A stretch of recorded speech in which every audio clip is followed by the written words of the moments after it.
안녕하세요. 얼마 전 이 채널을 알게 되어 많은 사연을 들으며 마음의 위로를 참 많이 받은 40대 중반의 평범한 아줌마예요.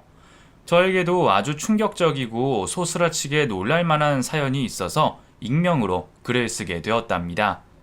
세상에는 믿기지 않는 일들이 간혹 일어나곤 하잖아요. 그 믿기지 않는 일이 올해 초 저에게 일어났어요. 어떤 사연인지 궁금하시죠? 그럼 재밌게 이야기를 풀어보겠습니다. 제가 19이 되던 해에 유일한 가족이었던 엄마가 돌아가셨어요. 부지런하게 일만 하시던 분이었는데 퇴근길에 음주운전 차량에 치여 억울하게 떠나셨답니다. 그날을 떠올리면 아직도 가슴이 찢어질 것 같기도 하고 황망한 마음입니다. 그렇게 혼자가 된 저는 고등학교를 졸업하고 곧장 사회로 뛰어들었어요. 고졸이 할 수 있는 일이 많지 않은 건 다들 잘 아실 겁니다. 저는 빨리 일자리를 주는 곳이면 어디든지 상관없어서 가장 먼저 연락이 온 유리 공장에 들어가 숙식을 해결하며 일을 시작했습니다. 그곳은 사계절 내내 굵은 땀방울이 뚝뚝 떨어질 만큼 뜨거웠고 노동의 강도는 매우 강했어요. 한두 달 하다가 그만두는 사람들이 엄청 많았답니다. 저 역시 중간에 포기하고 싶을 때가 한두 번이 아니었는데 저에겐 돌아갈 곳이 없었고 누가 돈을 주는 것이 아니어서 유리공장에서 버텨야만 했답니다. 거기서 10년 동안 이를 악물고 버텼더니 혼자 살 집이 생겼고 언제든 비상으로 쓸 수 있는 목돈을 모았네요. 30이 되자 같이 일하던 아저씨들과 공장장님이 저에게 결혼은 언제 할 거냐고 관심을 가져주셨습니다. 보통 사람들은 오지랖이 넓다고 느끼겠지만 피부치 하나 없는 저에겐 고마운 관심이었어요. 저는 남자가 있어야 시집을 가는 게 아니냐며 어디 좋은 사람 있으면 소개해달라고 너스레를 떨었답니다.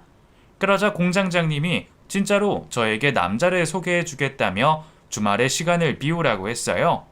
저는 웃자고 한 소리였는데 그 주 주말에 남자를 만나게 되었습니다. 그 남자는 저희 유리공장에서 제작한 유리컵과 같은 제품을 거래하는 작은 회사의 사장이었어요. 외모는 솔직히 키도 작고 볼품없는 인물이었지만 공장에서 일하는 저에게는 사업하는 사장님이 과분하다는 생각이 들어서 한 번만 보고 말려고 했답니다. 그런데 그 사장님이 저의 어디를 마음에 들어 있는지는 모르겠지만 애프터 신청을 꾸준히 하더라고요. 외롭게 살아온 저로서는 그 관심이 나쁘지 않았고 평생에 한 번 올 기회라고 생각해 그 사장님을 다시 만나 사귀게 되었답니다. 저는 남자를 제대로 사귀어 보는 게 처음이어서 그이의 리드로 따라가게 되었어요. 데이트도 그렇고 밤에 사랑을 나누는 것도 마찬가지로요. 그렇게 몇 달의 연애를 했더니 덜컥 임신을 하고 말았습니다. 이에 그는 저에게 남편이 되어주겠다며 태아에게 좋지 않은 공장을 당장 그만두게 했어요. 저희는 바로 시댁에 가서 인사를 드리고 불이 나게 결혼식을 올렸답니다. 시댁 식구는 시어머니가 유일하셨는데 굉장히 따뜻하고 성품이 훌륭한 분이셨어요. 제가 걱정했던 시집살이는 굉장히 마음 편하게 이루어졌답니다. 새아가 임신 중인데 몸을 많이 움직이지 말거라. 집안일은 나 혼자서도 충분히 가능하니까 누워서 쉬든 앉아서 음악을 듣든지 편하게 있어. 어머님, 아무리 그래도 며느리가 시어머니 일하시는 걸 보고만 있으라고요? 그게 뭐 어때서 그러니? 넌 내 손주를 임신한 귀한 사람이야. 그리고 우리 집에 들어온 새 식구고 넌 나에게 귀인이니까 괜한 고생하면서 시집살이를 할 생각 말거라. 어머님, 혹시 학원 다니세요? 학원이라니? 며느리 예뻐하는 방법을 가르치는 학원 말이에요. 어떻게 한마디 한마디가 다 감동적이게 해주시는 거죠? 저희 엄마가 살아계셨을 때도 어머님만큼 저를 예뻐하지 않으셨어요. 사실 나도 새애기 너처럼 혼자 많은 고생을 하며 살아왔어. 남편을 일찍 떠나보내고 아들을 혼자 키웠지. 그래서 누구보다 네 마음을 잘 안단다. 그러셨군요. 어쨌든 저는 어머님을 만나서 너무 기뻐요. 남편을 만난 것보다 훨씬 더 좋다고요. 그렇게 저와 시어머니는 급속도로 가까워졌고 친모녀처럼 잘 지냈어요. 한편 남편은 사업 때문에 바빠서 거의 늦은 밤에 퇴근했어요. 주말도 없이 일만 하는 성실한 사람이었죠. 처자식을 먹여 살려야 한다는 짐을 가져서인지 매일 피곤에 쩔어 있는 상태였답니다.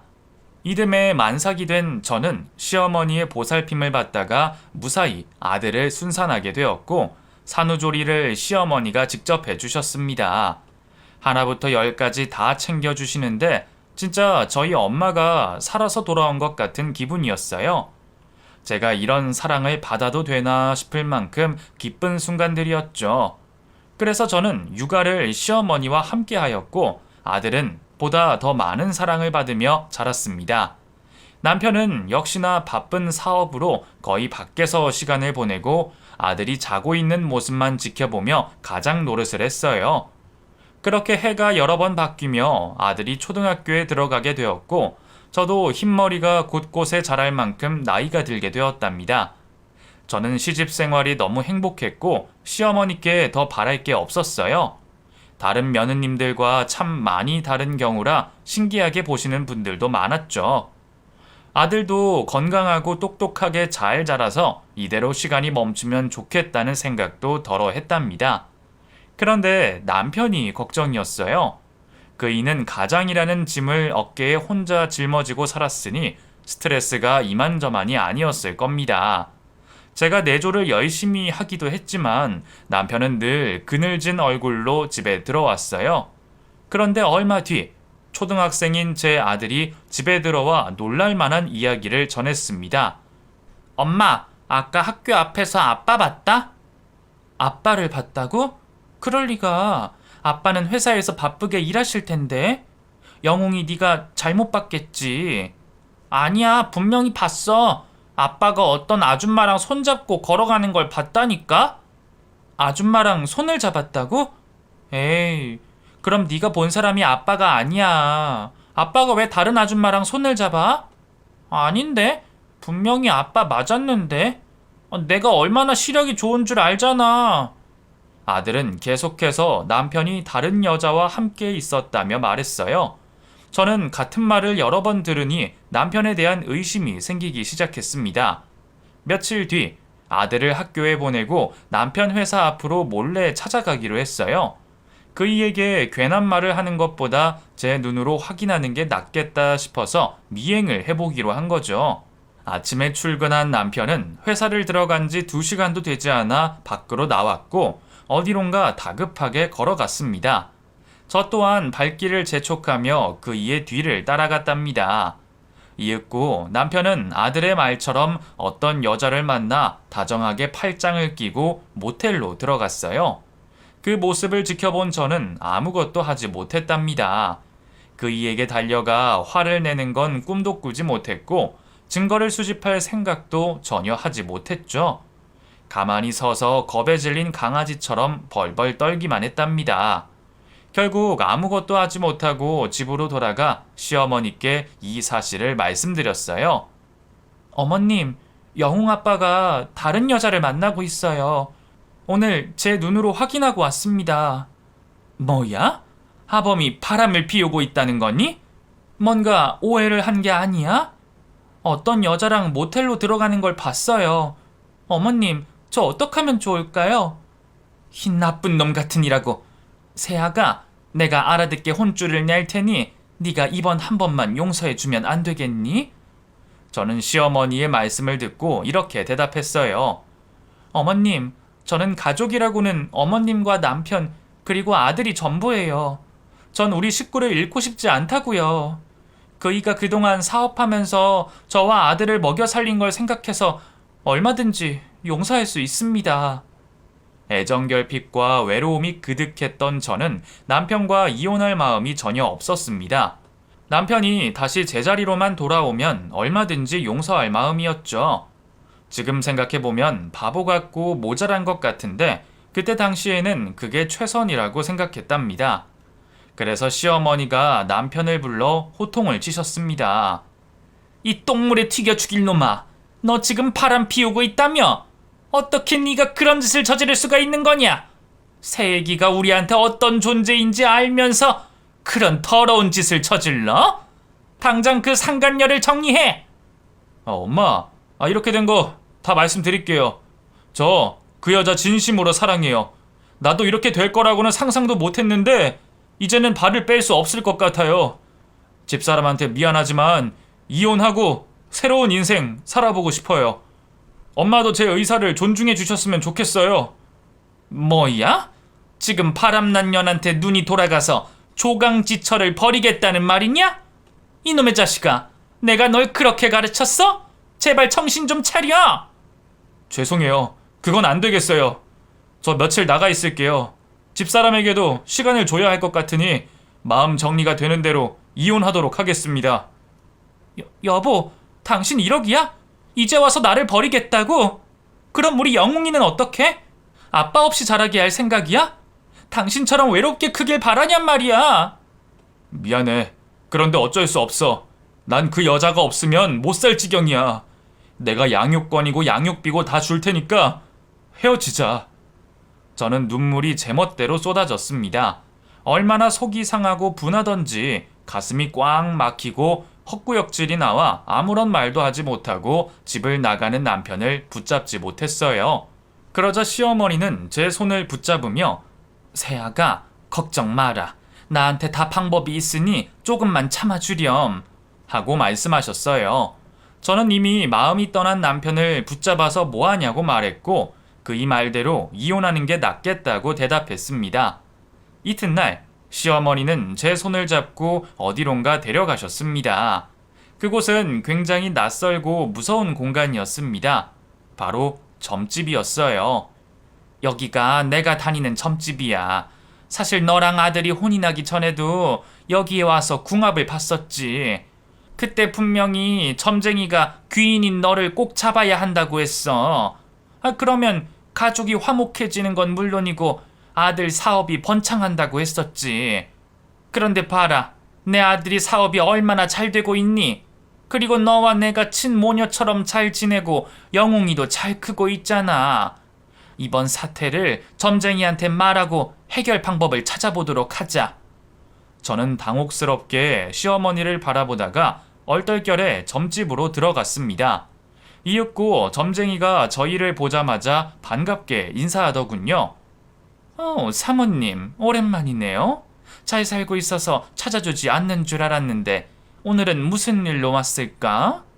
가만 보니 아드님이 바람이 난 거군요. 네, 맞아요. 여전히 쪽집 계시네요. 이쪽은 제 며느리입니다. 안녕하세요. 처음 뵙겠습니다. 반갑네. 자네가 사모님에게 귀인이라 그 집안이 잘 살게 된 거야.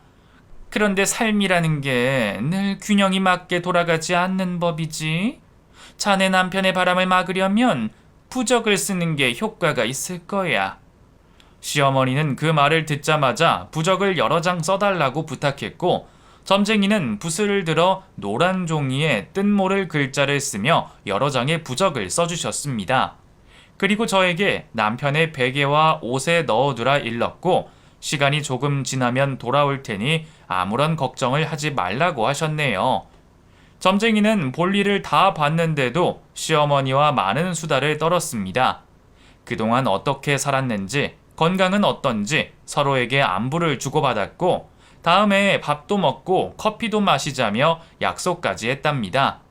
시어머니는 그 점쟁이가 유일한 친구이고 인생의 선생님이라며 저에게도 가끔 찾아가서 점괘도 보고 좋은 덕담을 많이 들으라고 조언하셨죠. 아무튼 부적을 가지고 집으로 돌아와 점쟁이 말대로 남편의 베개와 정장 안주머니에 넣어두고 집으로 불러들였습니다.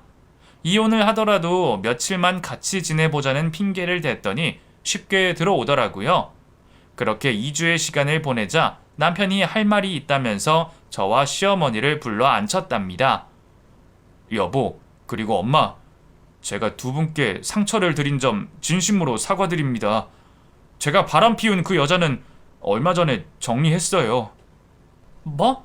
당신 그게 진짜야? 내가 당신과 영웅이를 두고 뭐하는 짓인가 싶더라고. 뒤늦게 정신을 차린 거지. 여보, 정말 미안해. 다시 나를 받아줄 수 있겠어?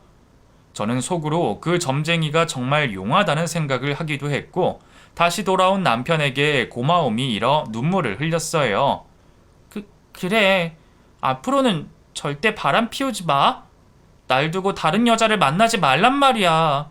또 그랬다간 진짜 이혼할 거야? 명심할게. 당신이 용서해줘서 다행이다. 그럼 앞으로 내가 더 잘하도록 노력할게. 우리 부부 관계에도 최선을 다하고 아들에게도 자랑스러운 아빠가 될게. 남편은 거짓말처럼 다시 제자리로 돌아오게 되었고, 저희 가정은 다시 예전처럼 화목하게 지낼 수 있었어요. 다만 남편이 저와 잠자리를 피했습니다. 저는 마음의 준비가 되어 다시 남편을 받아들이려고 했는데, 그이가 자신을 용서하지 못하겠다며 당분간 각방을 쓰자고 했답니다. 그것 말고는 무탈한 일상을 보내게 되었죠. 하지만 하늘이 저희 식구가 온전하게 지내는 걸 시샘했는지 어느 날 큰 화를 내리고 말았답니다.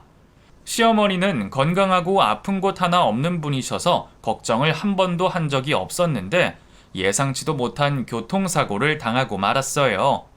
음주운전 차량이 인도를 덮쳐 행인 셋을 죽게 한 큰 사고를 냈답니다.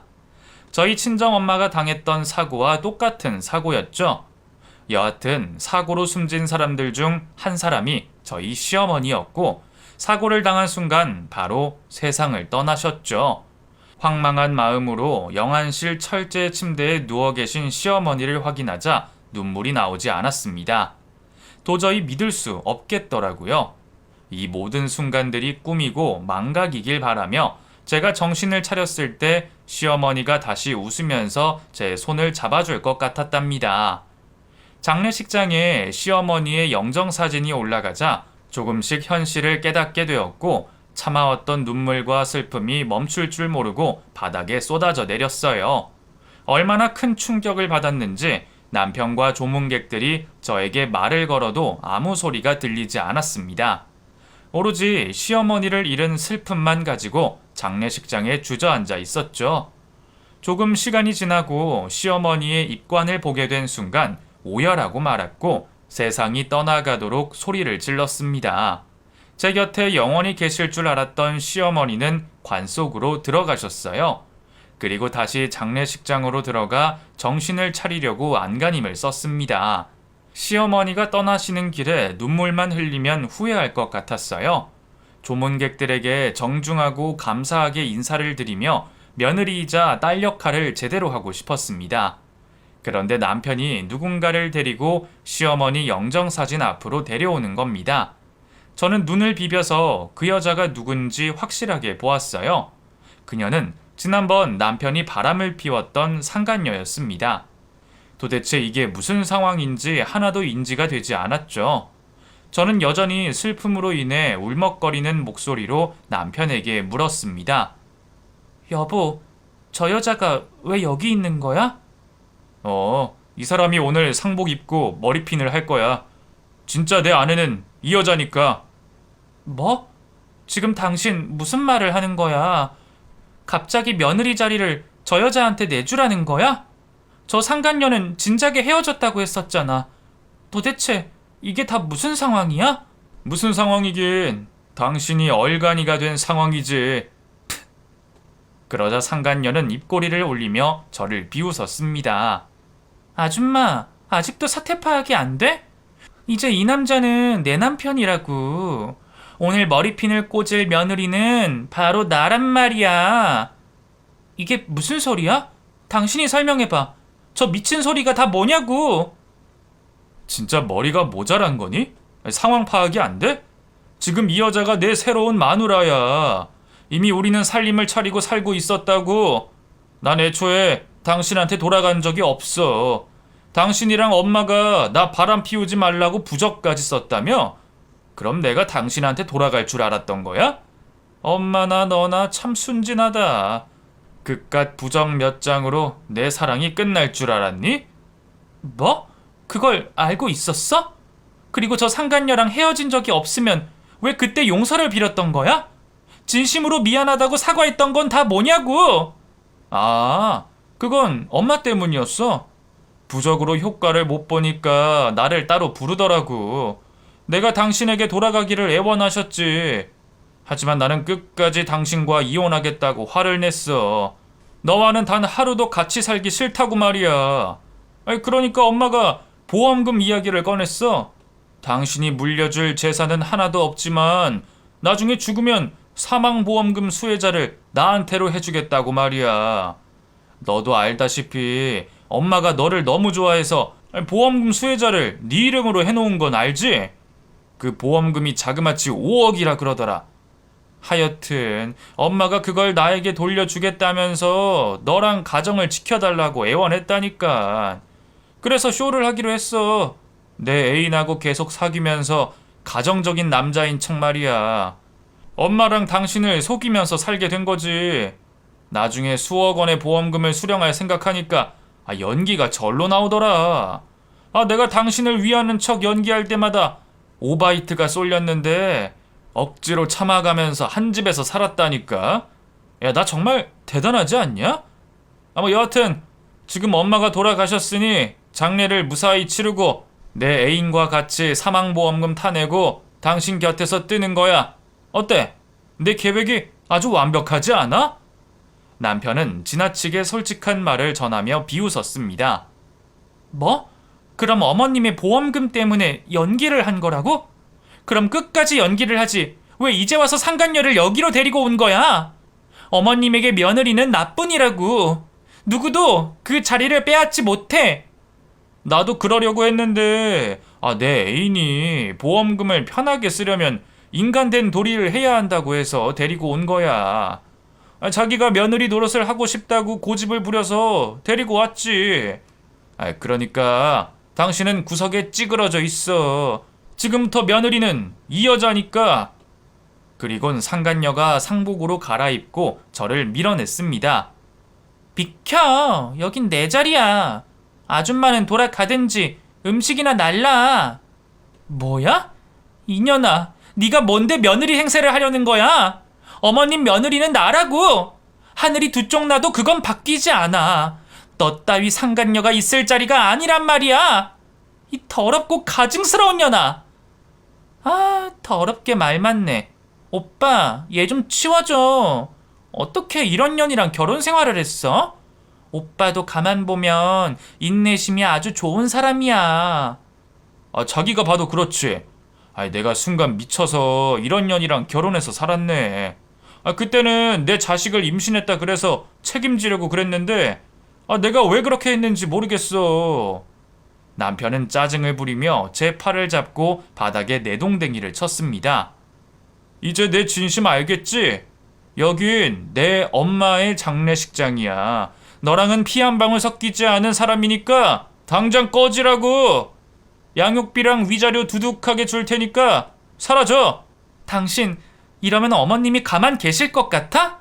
저승에 가셔도 당신을 용서하지 않을 거라고. 너도 엄마한테 물들었냐? 점집에 왔다 갔다 하더니 저승이라는 걸 믿는 거야? 순진한 거냐 멍청한 거냐? 내가 벌을 받든 말든 신경 쓰지 말고 이 자리는 내 애인한테 넘기고 넌 구석 가서 찌그러져 있든지 집에나 가 있어. 밖에 당신 아들이 있는 거 안 보여? 아들 앞에서 부끄럽지도 않니? 하나도 안 부끄러워. 그리고 어린애가 뭘 알겠어. 그리고 당신 아들은 당신이 알아서 키워. 나는 이제 내 애인이랑 새로운 자식 낳아서 살 테니까. 그 말은 네 아들까지 버리겠다는 거야? 야, 짐승 새끼도 자기 새끼는 버리지 않아. 어지간히 떽떽거리네. 닥치고 꺼지란 말이야. 저는 힘으로 밀려 상주 자리에서 조문객들이 식사하는 자리로 쫓겨났습니다. 남편과 상간녀를 보며 당장 뛰쳐나가고 싶었지만 저에게 친엄마 같았던 시어머니의 장례식을 쉽게 나가지 못하겠더라고요. 이윽고 조문객들이 들어와 시어머니의 명복을 빌어주었는데 남편은 상간녀를 자기의 아내라고 소개했답니다. 그러자 조문객들은 상복을 입고 있는 제가 누구냐고 남편에게 묻더라고요. 여기서 일하는 아줌마예요. 저희 어머니랑 인연이 있다고 상복을 입겠다고 고집을 부려서 입혀줬어요. 신경 쓰지 말고 식사하시죠. 그 말을 듣자 저는 분노가 치솟았습니다. 하지만 시어머니 장례식을 망치고 싶지 않아 입을 다물고 조문객들에게 식사를 가져다 드리고 치우기를 반복했죠. 아무것도 생각하지 않고 오로지 시어머니를 위해 그렇게 했답니다. 그렇게 조문객들이 붐비는 상황에 제가 아는 얼굴이 찾아왔습니다. 바로 시어머니의 유일한 친구이자 저에게 좋은 덕담을 해주었던 점쟁이였죠. 저는 그분께 다가가 눈물을 흘리며 안겼고 같이 슬퍼하며 이야기를 나누었습니다. 너무 슬퍼하지 말게. 자네 시어머니는 좋은 곳으로 갈 거야. 그건 나도 알고 자네도 아는 사실이지. 그런데 저기 상주 옆에 있는 계집은 누구야? 남편의 애인이에요. 알고 보니 상간녀랑 살림까지 차렸다네요. 그래서 전현이 며느리 행세를 하는 거야? 이 천지개벽할 일을 저지르는 자네 남편이 너무 한심하군. 안 되겠어. 내가 나서야겠네. 한복을 입고 들어온 점쟁이는 시어머니 영정사진 앞에 서더니 남편에게 자네가 아들이야? 그런데 지금 하는 짓이 얼마나 큰 죄인 줄 모르는 건가? 라고 말하자 당신이 점쟁이야? 이봐요 아줌마, 허튼 소리 할 거면 조문하지 말고 그냥 나가요. 당신 없어도 올 사람 많아 라고 말했답니다. 그러자 점쟁이는 시어머니의 영정사진을 뚫어지게 보더니 눈을 감고 주문 같은 걸 외웠습니다. 남편과 상간녀는 저 미친 아줌마 뭐 하는 거야? 남의 장례식장에 와서 저런 코미디를 찍어도 되는 거야? 하고 깔깔거리며 비웃었답니다. 이윽고 점쟁이는 남편의 눈을 보며 말하기 시작했어요. 이놈아, 애미가 그렇게 애원했는데 바람난 년이랑 아직도 만나는 거냐? 그것도 모자라 내 며느리 자리에 전현을 세워둬? 네가 그러고도 내 아들이라고 할 수 있는 거니? 이 엄마가 편하게 눈 감게 해주면 어디가 덧나냐고? 뭐래 이 아줌마가. 지금 엄마로 빙의한 쇼를 하는 거야? 야 진짜 가지가지 한다. 야 이봐 점쟁이, 저기 있는 내 마누라가 돈을 얼마나 줬길래 이런 짓을 하는 거야? 쓸데없는 짓 하지 말고 당장 꺼져. 이 똥물에 튀겨 죽일 놈아, 아직도 내가 점쟁이로 보이니? 이 애미를 못 알아보겠냐고. 점쟁이는 시어머니로 빙의했습니다. 시어머니가 진짜 화냈을 때 하는 욕을 그대로 하시는 걸 보니 시어머니가 맞았습니다. 게다가 말투와 손짓이 시어머니와 비슷했어요. 저는 무슨 말씀을 하는지 가만히 들어보기로 했어요. 호연이 네가 9살에 엄마 돈 4,000원을 훔친 적이 있지? 넌 그 돈으로 로보캅 장난감을 사고 돌아와서 엄마한테 먼지나게 두들겨 맞았지. 그리고 중학교 2학년 때는 학교에서 친구를 두들겨 패서 엄마를 불려가게 했지. 그때 내가 네 담임 선생님과 피해자 부모님한테 무릎 꿇고 빈 거 기억하니? 또 고등학교 때는 술 처먹고 오토바이를 타다가 크게 다쳐서 수술까지 받았어. 어떻게 더 말해줘야 내가 네 엄마라는 걸 믿겠니? 뭐야? 당신이 그걸 다 어떻게 알아? 진짜 엄마로 빙의한 거야? 젠장씨, 세상에 무슨 이런 일이 다 있어? 엄마, 돌아가셨으면 곱게 떠날 일이지. 왜 아직 여기 남은 거야? 네가 내 며느리한테 큰 상처를 줘서 편하게 못 가겠다. 호연이 네가 여기서 이러고 있는 게 내 보험금 때문이지? 내가 수혜자를 너로 바꾸면서까지 바람을 피우지 말고 며느리에게 돌아가라고 부탁했잖아. 그런데 이런 식으로 약속을 어겨? 남편은 뒤로 넘어지며 시어머니가 빙의된 점쟁이에게 달아나려고 했어요. 그런데 호연아, 난 네가 계속 바람 피우고 있다는 걸 알고 있었어. 아니, 전현이랑 살림까지 차려서 두 집 살림을 하는 것도 알고 있었다. 그래서 내 보험금 수혜자를 다시 며느리로 바꿔놨어. 뭐라고요? 엄마, 어떻게 내 뒤통수를 칠 수가 있어요? 그리고 피 한 방울 섞이지 않은 쟤한테 왜 그 많은 보험금을 남겨주냐고. 호연아, 마지막 기회를 주마. 당장 저 상간녀를 내쫓고 헤어져라. 그리고 새애기한테 무릎 꿇고 손이 발이 되도록 빌어. 용서해 줄진 모르겠지만 끝까지 빌어. 그렇지 않으면 내가 너에게 무슨 짓을 저지를진 모르니까. 새애기는 나에게 딸이기도 한 걸 알고 있지? 네가 정신 차리고 용서를 구해야 해. 엄마, 내 인생 내가 마음대로 살겠다는데 왜 죽어서도 훈계를 해? 난 내 애인이랑 살 거야. 그러니까 날 좀 내버려둬. 난 분명히 말했다. 호연이 너에게 마지막 기회를 준다고. 만약 이를 어길 시 벌을 내릴 거야. 남편은 겁에 질렸는지 구석으로 몸을 피했습니다. 그러자 점쟁이, 아니 시어머니가 저에게 다가오셨어요. 새아가, 끝까지 미안하다. 내가 저놈의 자식을 해결하고 떠나야 하는데 책임을 지지 못했구나. 어머님, 그건 어머님 책임이 아니에요. 어머님은 저에게 최선을 다해 사랑을 주셨어요. 그리고 전 어머님 아들이 용서를 빌어도 다시 받아줄 마음이 없습니다. 안다. 나라도 그렇게 했을 거야.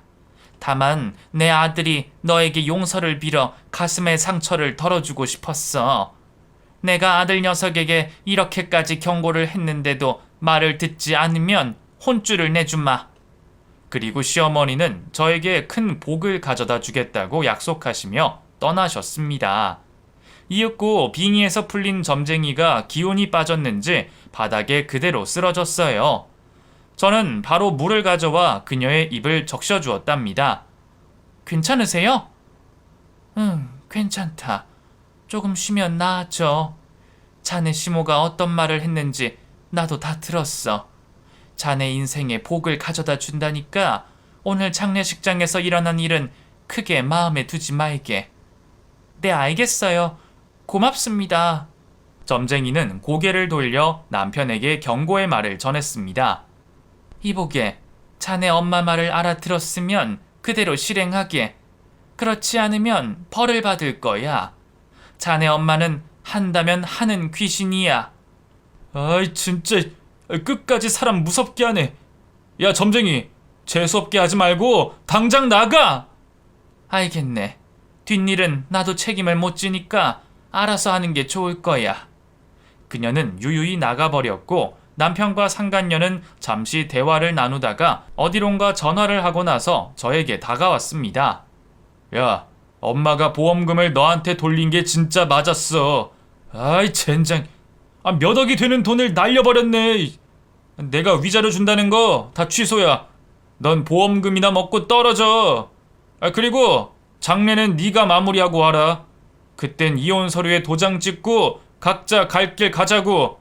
무슨 말인지 알겠지? 쓰레기 같은 놈. 어머님이 너를 낳고 미역국을 드셨다는 걸 생각하니 부하같이 민다. 넌 사람 새끼도 아니야. 그리고 이혼은 네가 하지 말자고 해도 할 거거든. 그리고 합의 이혼? 난 니들 고소할 거야. 바람나서 살림 차린 거 다 증명해서 위자료를 받아낼 거라고. 어이씨고, 점쟁이 왔다 가니까 아주 기가 살았구만. 그래, 하고 싶은 대로 해봐. 그리고 난 당신한테 용서빌 마음이 쥐똥만큼도 없어. 점쟁인지 엄마인지 모르겠지만 그깟 경고 하나도 무섭지 않다고. 그리고 내가 사업해서 번 돈이 얼만데 그깟 위자료로 쫄 거라고 생각하냐? 어쨌든 우린 갈 테니까 보험금 수혜자인 네가 끝까지 장례를 책임져. 남편은 저에게 사과와 용서를 빌기는커녕 의기양양하게 소리쳤답니다. 그렇게 남편과 상간녀는 더 이상 장례식장에 있을 이유가 없자 바로 떠나더군요. 저는 차라리 두 년놈이 없어서 마음 편히 시어머니 곁을 지키게 되었죠. 장지까지 모두 치르고 집에 돌아가는 길에 얼마나 많이 울었던지 앞이 제대로 보이지도 않았습니다. 그리고 남편에게 이혼 소송하겠다고 전했지만 그렇게 하지 않기로 했어요. 시어머니가 저에게 준 사랑을 생각해서 마지막 자비를 베푼다고 생각하고 합의 이혼을 했답니다. 그래서 저는 짐을 꾸려서 아들과 아주 멀리 떠났어요. 인적이 드문 시골 마을로 가서 조용히 지내게 되었답니다. 다행히 아들은 시골 생활에 금세 적응해서 친구들도 많이 사귀고 학교 생활도 즐겁게 하더군요. 한 달의 시간이 지났을 뿐인데 마음이 가벼워졌답니다. 그런데 며칠 뒤 저희 집 초인종이 울렸어요. 저는 이웃집 어르신이 반찬을 주시는 줄 알고 누군지도 묻지 않고 문을 열어주었습니다. 여보, 그동안 잘 지냈어? 우리 영웅이는 어때? 뭐야? 당신이 여길 어떻게 알고 찾아왔어? 더 이상 볼 일 없는데 왜 여길 온 거냐고! 이제 겨우 당신이라는 쓰레기를 지우고 잘 살고 있는데 왜 방해를 하는 거야? 그러자 전 남편은 현관 앞에 무릎을 꿇었습니다. 이게 뭐 하는 짓이야? 여보, 내가 미안해. 정말 잘못했어. 조광지철을 버리고 바람난 내가 미친놈이었어. 날 용서해줘. 대체 무슨 바람이 불어서 이러는지 모르겠는데 난 당신을 용서할 마음이 없어. 얼굴만 봐도 역겹고 목소리를 들으면 치가 떨린다고. 문 닫게 비켜. 여보, 진심이야. 나 당신이 용서를 받아주지 않아도 사과를 하고 가게 해줘. 사실은 지난 한 달 동안 많은 일들이 있었어. 난 바람난 그 여자와 어김없이 동거를 이어갔고 회사를 운영했지. 그런데 일주일이 지나니까 회사 부하 직원이 회사 돈을 모조리 빼돌리고 도망을 갔어. 경찰에 신고해 잡긴 했는데 회사 돈은 한 푼도 찾지 못했어. 그래서 회사는 망할 수밖에 없었지. 투자자들이 날 사기죄로 고소하겠다고 으르렁댔는데 내가 죽는 그날까지 돈을 갚겠다고 사정하는 바람에 겨우 감옥에 가는 걸 피할 수 있었어. 그리고 빚만 잔뜩 남은 나한테 더는 볼 일이 없었는지 A는 말도 하지 않고 떠나버렸어. 그래서 지금 그 빚을 갚으려고 택배, 대리운전, 청소부까지 잠도 안 자면서 일하고 있다고. 이 모든 일이 지난 엄마 장례식장에서 있었던 점쟁이의 말이 맞았던 것 같아. 엄마가 저승에 가기 전 나를 벌 주고 가신 건가 봐. 그러니까 당신은 쫄딱 망하고 애인한테 버림을 당해서 나한테 온 거야? 설마 다시 받아달라고? 그래주면 나야 너무 감사한 일이지. 우리 다시 시작할까? 당신한테 엄마 보험금이 있으니 그걸로 재기하면 될 거야. 당신이 나한테 한 번만 기회를 줘. 저는 말 같지도 않은 소리를 떠드는 전 남편에게 귓방망이를 선물해줬습니다. 용서를 빌려온 게 아니라 돈을 구걸하러 왔구만. 그런데 어떡하지? 난 너 같은 쓰레기에겐 10원 하나도 줄 수 없어. 그리고 당장 내 눈앞에서 사라져. 다시 찾아오면 경찰에 신고하겠어? 그리고 내가 할 수 있는 모든 방법을 동원해 복수할 거야. 여보, 그러지 말고 다시 합치자. 우리 옛날에 아주 좋았잖아. 이 짐승놈이 아직도 정신을 못 차리고. 경찰에 신고하겠어. 그러자 남편은 벌떡 일어나며 알았어. 그냥 갈게. 신고하지 마. 아이, 진짜 치사하게 나오네. 아이, 더러워서 네 돈 안 받는다 라고 본색을 드러냈답니다. 그렇게 전 남편은 시골을 떠났고 투자자들의 돈을 갚으려고 잠을 2시간도 못 자며 일하고 있다네요. 그런데 투자금을 다 갚으려면 10년 이상은 고생해야 할 것으로 보입니다. 뭐 어쨌든 저와는 상관없는 일이니 더는 신경 쓰지 않았네요. 다만 벌을 받으니 속이 후련했고 통쾌했답니다. 그리고 그날 밤 꿈을 꾸게 되었는데 시어머니가 나타나서 방긋이 웃으시며 세아가 내 아들놈이 그것밖에 안 되는 사람이라 너무 미안하구나. 그 사과 같지도 않은 사과를 하면서 돈을 요구할 거라고는 상상도 못했다. 비록 내가 저승에 있지만 아들놈이 너에게 준 상처만큼 혼쭐을 내줄 거야. 그러니 너는 마음 편히 내 손자와 새롭게 시작하거라. 재혼을 해도 널 원망하지 않을 테니 좋은 남자 만나 행복한 가정을 꾸려봐. 이 시애미가 여기서 네가 잘 살도록 힘써 볼 테니 잘 살아주렴. 그럼 이 못난 시애미는 떠난다. 라고 읊조리고 떠나셨답니다. 꿈이지만 너무 생생해서 시어머니의 한마디 한마디가 또렷이 기억에 남았어요. 저는 아들을 학교에 보내고 홀로 시어머니가 안치된 납골당을 찾아갔답니다. 거기서 시어머니의 사진을 보며 고맙고 죄송하다는 말을 반복하며 눈물을 흘렸어요. 그리고 다시는 찾아오지 않겠다고 말씀드렸답니다. 잘 사는 것으로 보답할 테니 하늘에서 지켜보시라고 작별 인사를 했죠. 그렇게 저는 아들과 둘이 살다가 이듬해 좋은 남자를 만나게 되었어요. 같은 시골 마을에 사는 남자였는데 저처럼 애딸린 이혼남이었답니다. 무슨 이유로 이혼을 하게 되었는지는 서로가 묻지 않았고 미래를 위해 함께 행복하자고 약속을 하고 혼인신고를 하고 살림을 합쳤어요. 그래서 지금은 남편과 아들 그리고 가슴으로 낳은 딸까지 네 식구가 살고 있답니다. 제가 들려드릴 이야기는 모두 한 것 같네요.